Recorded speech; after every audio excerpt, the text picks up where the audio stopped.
Bonjour, c'est Ursule encore. On est le 19 novembre 2023. Alors, je viens sur la trompette aujourd'hui encore et je viens proclamer le retour de notre Seigneur Jésus-Christ. Amen, alléluia, seront tous bénis, seront remplis de sa joie. Amen. Alors, tous appelés à la vie pieuse. Amen. Tous les enfants de Dieu sont appelés à mener une vie pieuse. C'est comme ça qu'ont marché les apôtres, ceux-là qui nous ont apporté la parole de Dieu. Dans 2 Pierre, le verset 9, dans 2 Pierre 2, le verset 9, c'est dit « Le Seigneur s'est délivré de l'épreuve les hommes pieux et réservé les injustes pour être punis au jour du jugement. Ceux surtout qui vont après la chair dans un désir d'impureté et qui méprisent l'autorité. Audacieux et arrogants, ils ne craignent pas d'injurier les gloires. Tandis que les anges supérieurs, en force et en puissance, ne portent pas contre elles de jugement injurieux devant le Seigneur. Mais eux, semblables à des brutes, qui s'abandonnent à leur penchant naturel et qui sont nés pour être prises et détruites. Ils parlent d'une manière injurieuse de ce qu'ils ignorent et ils périront par leur propre corruption, recevant ainsi le salaire de leur iniquité, de leur iniquité. Ils trouvent leur délice à se livrer au plaisir en plein jour, hommes tarés et souillés. Ils se délectent dans leur tromperie, faisant bonne chère avec vous. Ils ont les yeux pleins d'adultère et insatiables de péché. Ils amorcent les âmes mal affermies. Ils ont le cœur exercé à la cupidité. Ce sont des enfants de malédiction. Après avoir quitté le droit chemin, ils se sont égarés en suivant la voie de Balaam, fils de Bosor, qui aima le salaire de l'iniquité, mais qui fut repris par sa transgression une ânesse muette, faisant entendre une voix d'homme, arrêta la démence du prophète. Ces gens-là sont des fontaines sans eau, des nuées que chasse un tourbillon. L'obscurité des ténèbres leur est réservée. Avec des discours enflés de vanité, ils amorcent par les convoitises de la chair, par les dissolutions, ceux qui viennent à peine d'échapper aux hommes, qui vivent dans l'égarement. Ils leur promettent la liberté quand ils sont eux-mêmes esclaves de la corruption, car chacun est esclave de ce qui a triomphé de lui. Amen. Chacun est esclave de ce qui a triomphé de lui. Tu es esclave du mensonge si le mensonge te tient prisonnier. Tu es esclave de la pornographie si la pornographie te tient prisonnier. Tu es esclave de la télévision si c'est la télévision qui t'empêche d'avoir une relation avec Dieu. Tu es esclave de la politique si tu passes ta vie juste à des discours vains et inutiles. Tu es esclave de l'orgueil si tu passes ton temps à étaler tes diplômes, tes fonctions, je ne sais pas de quoi. Chacun est esclave de ce qui a triomphé de lui. Mais Dieu veut te faire sortir de ton esclavage. La question, elle est celle-ci, mais est-ce que tu veux? Souvent, on a honte de nos péchés. Souvent, on se dit, je suis allé trop loin, je ne sais pas comment faire, je ne sais pas comment sortir de là. Et plusieurs personnes encore, au lieu d'aller vers Jésus-Christ pour régler leurs problèmes, ils cherchent un grand frère, une grande sœur à qui ils vont parler. Ils cherchent quelqu'un de mature à qui ils vont parler. Or, ils ne savent pas qu'en allant à la personne, en allant parler à la personne, ils viennent d'aggraver leur situation parce que la personne va juste leur dire, mais non, t'inquiète pas, tout le monde fait les mêmes choses, donc laisse aller. Beaucoup de personnes se retrouvent dans cette situation-là. Mais n'oublie pas, Jésus-Christ est là pour t'écouter. Ses oreilles sont attentives au cri de celui qui l'appelle. Il ne te rejettera pas. Jamais, jamais. Le problème est-ce que tu veux venir à lui? Ou bien est-ce que tu veux fuir? Dieu nous a dit, David c'est l'homme selon son cœur. Et la vie de David ne nous est pas cachée. La Bible ne nous a pas caché la vie de David. Et David, à chaque épreuve, est allé en direction de Dieu. Il a couru en direction de Dieu, il a dit, j'ai péché. On connaît les épreuves de sa vie. On sait, toutes les fois où il est tombé, c'est écrit. David n'a pas fui. Il est allé en direction de Dieu. Et c'est une relation qui plaît à Dieu, cette façon de faire. De venir. La Bible dit, Dieu ne dédaigne pas les cœurs brisés et contrits. D'ailleurs, c'est là qu'il regarde. Quand un cœur est brisé, quand un cœur est contrit, c'est vers cette personne que Dieu prête oreille, parce que la personne est trop honteuse. Et la honte, c'est ça qui manque à la génération de la fin. Aujourd'hui, les gens n'ont plus honte. Ils ne sont pas gênés par rapport à leurs péchés. Ils exposent leurs péchés et ils disent que c'est leur droit de se sentir ainsi, et etc., etc. Et puis le péché est valorisé, n'est-ce pas? Si bien que c'est même enseigné aux plus petits. On vit comme au temps des juges, où chacun faisait ce qui lui plaisait. Et ceux qui ne sont pas d'accord par cette façon de fonctionner n'ont pas de voix. Ils ne veulent pas que ces enseignements viennent jusqu'à leurs enfants. Ils ne veulent pas, mais ils peuvent rien. Et on est rendu dans une société où les jeunes, si jeunes, naissent, ils disent « j'aime pas mon sexe. Je suis née une femme, j'aurais aimé être un homme. Je suis née un homme, j'aurais aimé être femme. » Et les parents dépensent de l'argent pour des chirurgies pour ces enfants-là. Voilà là où le monde est rendu. Mais pourquoi est-ce que la tendance est ainsi? La tendance est ainsi pour que finalement on amène les âmes les plus faibles à prendre la marque de la bête, le signe de la bête. Parce que si Dieu t'a créé une femme et que tu n'aimes pas ce que tu es et que tu veux être un homme, un jour tu ne voudras plus aussi être cet homme-là. Tu voudras être autre chose. Et avec la technologie, tu pourras faire ce que tu voudras. Et aujourd'hui, ceux-là qui ont l'argent, ils utilisent la technologie pour changer tout ce qu'ils ne veulent pas sur eux. Ils changent leurs lèvres, ils changent tout ce qui est leur faciès, ils changent tout. Mais, que dit la Bible? La Bible nous dit, ceux surtout qui vont après la chair dans un désir d'impureté et qui méprisent l'autorité. C'est de ça que Pierre parle.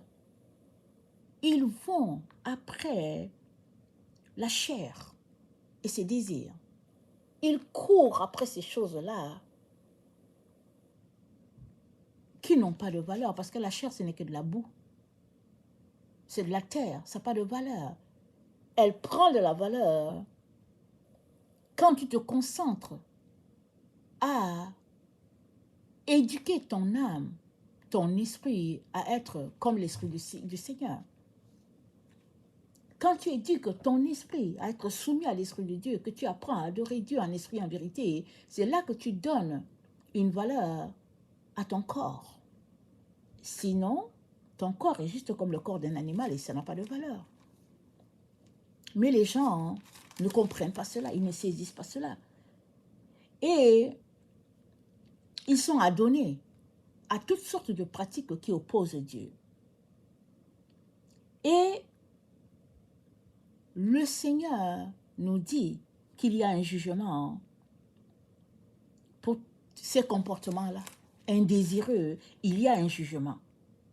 De même que les anges qui ont opposé Dieu seront jugés, et puis c'est dit que c'est les enfants de Dieu qui vont juger ces anges-là, c'est ça qui est dit. De même que ces anges-là seront jugés, de même, tous les êtres humains qui suivent leur voie de rébellion sera jugé. Parce que la voie de la vérité a été pervertie à cause de ces anges-là. Ils étaient supposés protéger les hommes. Ils ne les ont pas fait. Ils ont conduit les hommes à se rebeller contre Dieu. C'est-à-dire que Dieu les a appelés à une fonction élevée. Ils n'ont pas respecté leur position, ils n'ont pas obéi à ce qu'ils étaient venus faire. Et aujourd'hui encore, tout autour de nous, c'est ça qui se passe. Des gens supposés être en autorité, ils font le contraire. Des gens supposés encadrer le peuple de Dieu, ils courent après l'argent, après les plaisirs. Eux qui ont jadis enseigné et qu'il fallait se conformer à la loi de Dieu, se retrouvent à la bafouer. Et voilà comment va le monde. Mais il y a une chose que toi et moi ne devons pas oublier, c'est que nous ne pouvons pas vivre sans la loi de Dieu. Même si notre génération a été élevée à ne pas respecter la loi, parce qu'on a dit aux chrétiens qu'ils ne sont plus sous la loi. Alors aujourd'hui, il ne faut pas parler de la loi de Dieu. Dès que tu veux parler de la loi de Dieu, il y en a qui piquent des crises, qui disent qu'ils ne sont pas sous la loi, qu'ils sont sous la grâce. Mais c'est quoi la grâce? La grâce existe parce qu'il y a la loi. S'il n'y a pas la loi de Dieu, il n'y a pas la grâce. La grâce de Dieu, pour toi et moi, elle existe justement parce que Dieu nous a donné une loi. Et la loi a été respectée. Et la grâce est venue. Marie a respecté la loi de Dieu. Elle l'a tellement respectée. Et la grâce est venue vers elle. Dieu lui a accordé cette grâce parce qu'elle était une femme qui obéissait à la loi de Dieu. La loi de Dieu, c'est notre liberté, c'est notre délivrance, parce que la loi de Dieu, c'est Dieu. Elle nous révèle Dieu. Si Dieu ne nous avait pas dit, je suis l'Éternel, ton Dieu, et tu n'auras point d'autre Dieu devant ma face, on n'aurait pas su. Si Dieu ne nous avait pas dit, honore ton père et ta mère, on n'aurait pas su comment les honorer. Si Dieu n'avait pas dit, Dieu a travaillé 6 jours, il s'est reposé le 7e, donc tu respecteras le sabbat, tu l'honoreras, on n'allait pas le faire. Donc, la loi de Dieu, c'est ce qui nous rapproche de Dieu. C'est ce qui nous révèle Dieu. C'est ce qui fait que on peut lui plaire parce qu'on se met à obéir ce qu'il aime, ce qu'il aimerait voir en nous. Mais si toi, tu es un enfant de Dieu et tu dis qu'il n'y a pas de loi et que tu es sous la grâce, alors ta grâce, elle se base sur quoi? Ta grâce, elle est fondée sur quoi? Parce que s'il y a eu grâce, c'est parce qu'il y a d'abord eu la loi. Il y a eu des gens qui ont marché sur cette loi-là, avec victoire. Enoch, Noé, Élie, Moïse, Métouchéla, et puis on cite, on n'en finit pas de citer les héros de la foi, on n'arrive pas à les citer. Abraham, on n'arrête pas de les citer. Ils ont marché par la loi de Dieu et ils étaient heureux. Et la Bible nous présente les Lévites. Et les sacrificateurs sont les sacrificateurs, les Lévites. Et nous, nous avons dit, nous sommes les sacrificateurs, ce sont l'ordre de Melchisédek. Ok, d'accord. Mais qui est Melchisédek? Melchisédek, c'est quelqu'un qui a respecté la loi de Dieu et qui l'a obéi. Alors, si tu te compares à Melchisédek, alors ça veut dire que tu fais ce que Melchisédek a fait.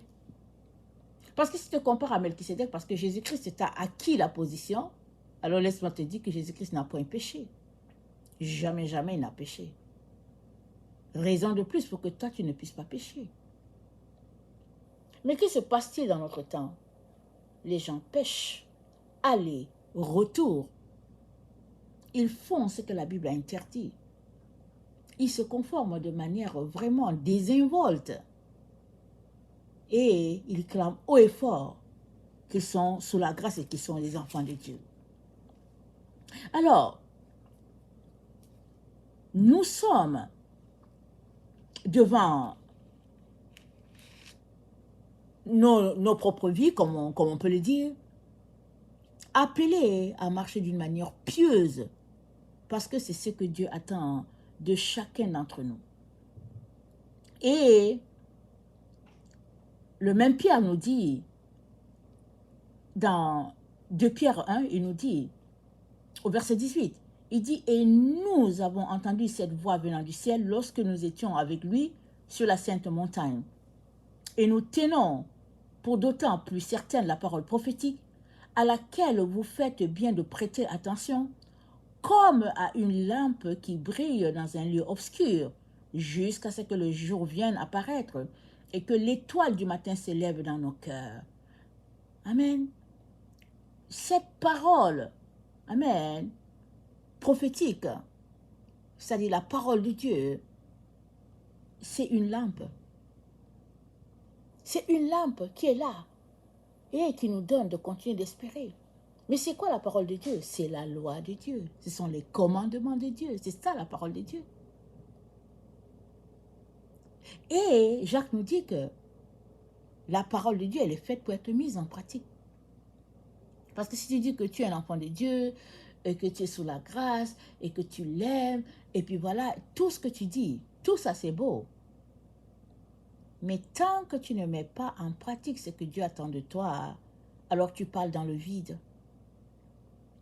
Parce que la vie chrétienne, c'est une vie qui se démontre. C'est du pratico-pratique. C'est une vie qui se... C'est une vie où il y a l'action, en fait. Si tu dis que tu aimes ton prochain, alors on devrait te voir en train d'aimer ton prochain. Les anges qui te protègent devraient voir que tu poses des actions qui sont preuves d'amour. C'est comme ça que tu aimes ton prochain. Mais si tu dis que tu aimes ton prochain et que, au fait, il n'y a aucune action, alors tu parles juste dans le vide. Et Dieu nous exhorte, nous appelle tous à mener une vie pieuse. Et qui dit pieuse, une vie pieuse, c'est une vie de dévouement sincère à Dieu. C'est ça la vie pieuse. Une vie de dévouement sincère à Dieu. Et nous sommes appelés à mener cette vie-là pour être en communion avec tous ceux-là qui nous ont précédés, parce qu'ils ont mené cette vie-là. Leur foi envers leur Seigneur était vivante, était perspicace. Au début, les disciples suivaient Jésus, ils ne comprenaient pas grand-chose. Quand il leur parlait de la résurrection, la mort, ils ne comprenaient pas. Et nous savons tout ce qui est arrivé, ils ont été dispersés. Quand ils ont vu que leur maître a été arrêté, ils ont tous pris peur, ils ont été dispersés. Ils sont allés se cacher. Mais quand ils sont revenus de leur égarement, qu'est-ce qui s'est passé? Ils sont tous morts comme des martyrs. Ils sont morts tous, pendus au bois d'une manière ou d'une autre, d'une façon très très atroce. Et ils ont tracé la voie pour chacun d'entre nous. Et nous sommes appelés à être en communion avec eux, tel que l'apôtre Jean nous dit dans 1 Jean 1, il dit, ce qui était dès le commencement, ce que nous avons entendu, ce que nous avons vu de nos yeux, ce que nous avons contemplé, que nos mains ont touché, concernant la parole de vie, car la vie a été manifestée, et nous l'avons vue, et nous lui rendons témoignage, et nous vous annonçons la vie éternelle qui était auprès du Père, et qui nous a été manifestée. Ce que nous avons vu et entendu, nous vous l'annonçons à vous aussi, afin que vous aussi, vous soyez en communion avec nous. Or, notre communion est avec le Père, avec le Fils, Jésus-Christ. Et nous écrivons ces choses afin que votre joie soit parfaite. Toi et moi ne pouvons pas être en communion avec eux si nous ne mettons pas en pratique la parole qu'ils nous ont laissée. Nous ne pouvons pas être en communion. Nous serons juste en train de pratiquer la comédie, au fait. En train de dire que, oh oui, nous sommes les disciples de Jésus, oh oui, nous sommes des chrétiens, oh oui. Mais si la pratique n'est pas là, nous sommes juste des comédiens. Il n'y a aucune communion entre nous et eux. Or, Dieu nous a appelés à cette vie-là de communion, d'amour, avec Dieu le Père, avec le Fils, avec les apôtres. Et nous le savons maintenant avec notre mère, Marie. Nous ne pouvons pas suivre notre chemin. Parce qu'il y a un seul chemin, c'est le chemin que les apôtres ont suivi, que nous sommes aussi appelés à suivre. C'est ça la vérité. Alors, Dieu ne force personne. Amen, il ne force personne. Et si nous disons que nous lui appartenons, nous sommes appelés aussi à marcher comme ils ont marché, à parler comme ils ont parlé, à nous abstenir de ceux qui se sont abstenus, jusqu'à ce que nos yeux puissent voir notre Seigneur face à face. C'est cela la vie pieuse, la marche de la dépendance vis-à-vis de Dieu. C'est une vie de renoncement. Alors, qui dit renoncement dit quoi? Dit une épreuve, dit quelque chose qui te fait mal. Parce que le sacrifice que tu as pour Jésus doit te coûter quelque chose. Si tu dis que, ok, tu as renoncé à manger du pain et que ça ne te fait rien, ce n'est pas un renoncement. Mais si tu es un mangeur de pain, tu manges du pain matin, midi, soir, tellement tu aimes le pain, tu ne fais que manger du pain, et que finalement tu renonces au pain parce que le pain, c'est devenu une idole pour toi, alors là, oui, tu as renoncé. Parce que ça te coûte quelque chose. Parce que tu dois te battre pour dire, ok, bon, aujourd'hui, je ne vais pas manger du pain. Et cette vie de renoncement-là, c'est la vie de tout enfant de Dieu. C'est cela la croix que chacun est appelé à porter. Pour l'un, sa croix, ça peut être le fait de renoncer au pain. Pour l'autre, sa croix, ça peut être le fait que il est séparé à tout jamais de sa famille parce que ils veulent le tuer, parce qu'il a donné sa vie à Jésus, etc. Chacun sa croix. Et qui dit croix, dit difficulté. Si nous prenons le cas du jeune homme riche, sa croix était le fait de vendre tout ce qu'il avait et d'aller le donner aux pauvres. Et la Bible nous dit, il est parti tout triste parce qu'il avait observé les commandements. Il était heureux de dire à Jésus qu'il avait observé les commandements. Et la Bible nous dit que Jésus-Christ l'aima.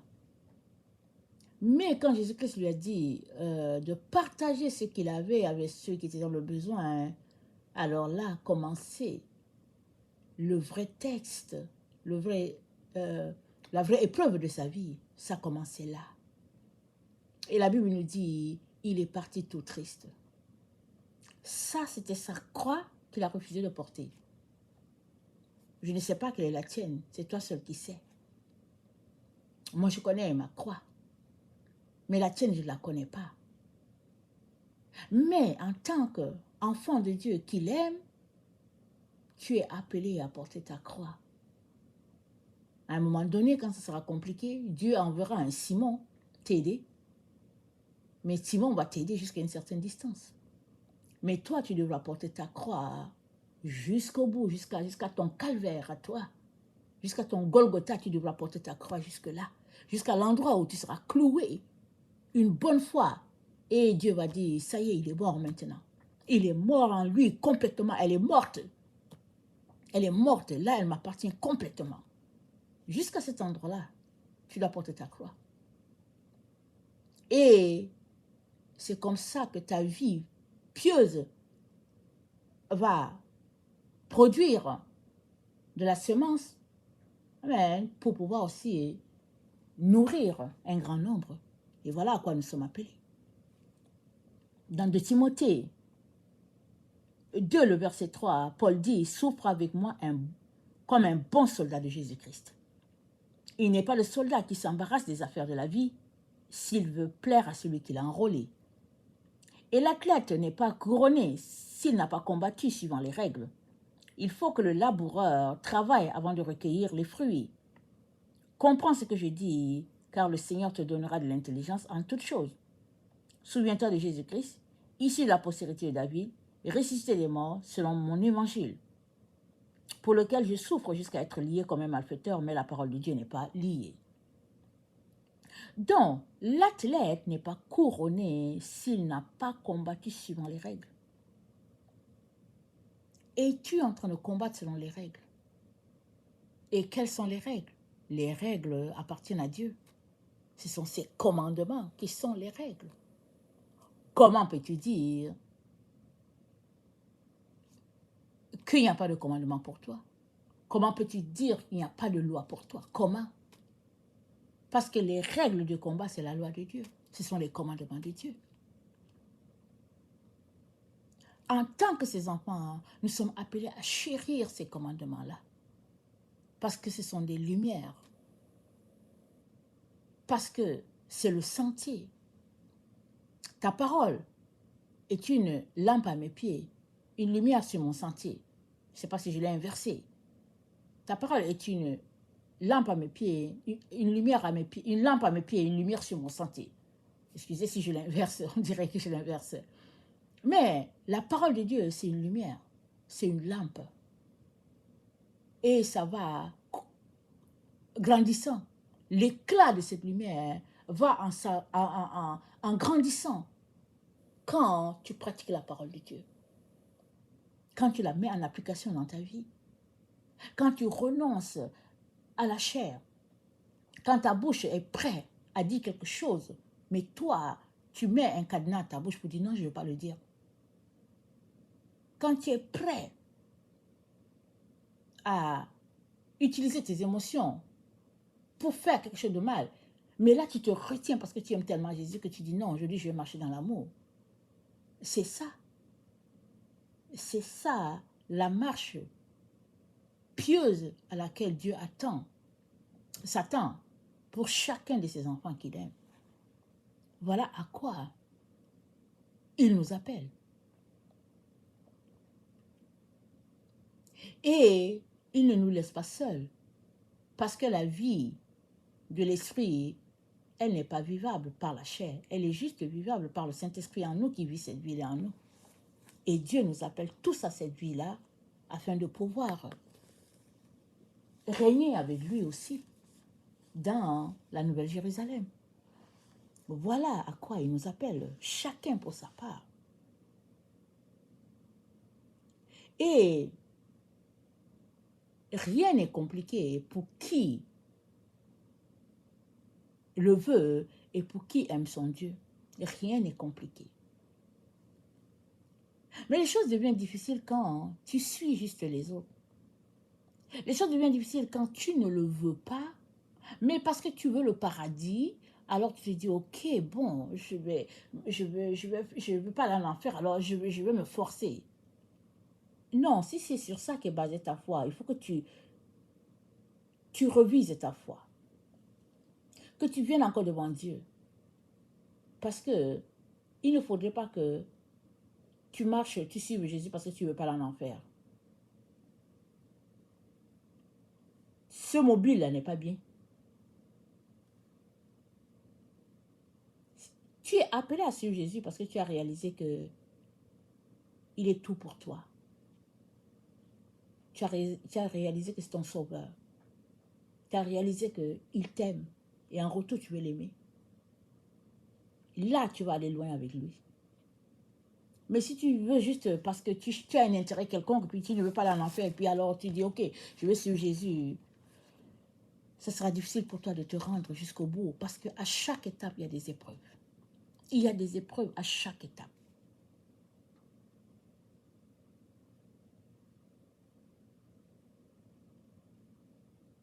La grâce de Dieu est abondante à chaque jour. Ses bontés se renouvellent à chaque jour pour toute l'humanité. Il est donc très très important que nous puissions nous donner entièrement à notre Dieu. Amen. Surtout que nous connaissons le sacrifice à la croix. Et une fois que nous lui avons donné notre vie, débarrassons-nous des futilités de la vie. Tout ce qui nous encombre, tout ce qui nous fatigue, débarrassons-nous de toutes ces choses-là. Je relis encore, il n'y a pas d'athlète. C'est dit, l'athlète n'est pas couronné s'il n'a combattu selon les règles. Il n'est pas de soldat qui s'embarrasse des affaires de la vie s'il veut plaire à celui qui l'a enrôlé. Il faut que le laboureur travaille avant de recueillir les fruits. Comprends ce que je dis, car le Seigneur te donnera de l'intelligence en toutes choses. Souvent, on veut le Seigneur, mais on veut aussi autre chose. On veut le Seigneur, mais on veut aussi l'argent, on veut aussi la gloire du monde. Non, Jésus-Christ a dit, l'on ne peut servir deux maîtres. Ou tu aimeras l'un, ou tu haïras l'autre. Ou tu aimeras maman, ou tu aimeras Jésus. Tu ne peux pas. C'est-à-dire que Dieu nous a créés de telle sorte qu'on ne peut pas suivre deux chemins. Dieu nous a créés comme ça. C'est comme ça qu'il nous a créés. On peut faire deux choses à la fois. Et la gloire de ce monde oppose la gloire de Dieu. Il est donc important que tu t'arrêtes et que tu fasses vraiment ton choix. Et une fois que tu as choisi, embrasse la vie de la piété. Embrasse la vie de la piété. Tu te rendras. Tu te rendras. Parce que Jésus-Christ a payé le prix pour que tu arrives de l'autre côté. Si tu marches sur le chemin de la piété. Que le Seigneur bénisse sa parole. Maranatha, Jésus revient. Amen, alléluia. Amen et alléluia. Soyez tous bénis. Amen.